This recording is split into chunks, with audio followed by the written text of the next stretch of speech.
baba na hindi ko yan manok. Yan.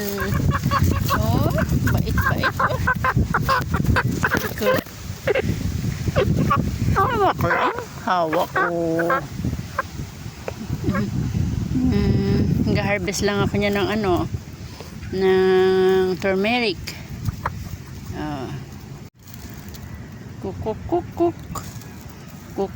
Kuk.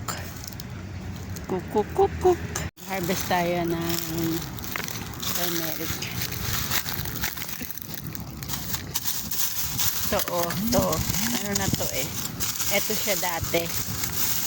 So, ngayon, pag tuyo na siya, may laman na yan.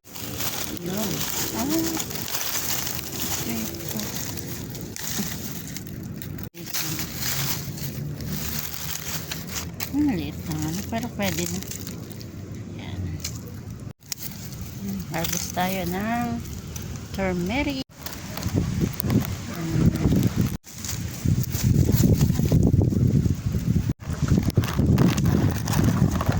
Laki-laki rin guys. Yan. Harvest tayo. Paano natin makukuha? Ay ko.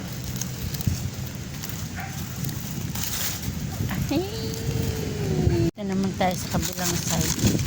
Yan, basta tuyo na yung ganito guys. Ayan, tuyo na yan. May mga laman na yan. Yan. Libreng. Luyang dilaw. Daming laman.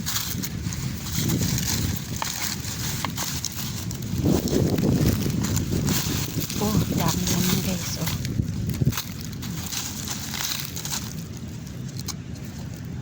Oh, diba? Hindi nyo nabibilhin ang luyang dilaw. Guys, ang na-harvest natin, ayun o. Ang aking pusa at saka ang manok ni San Pedro. Ayan, thank you for watching and follow us for more. Bye-bye.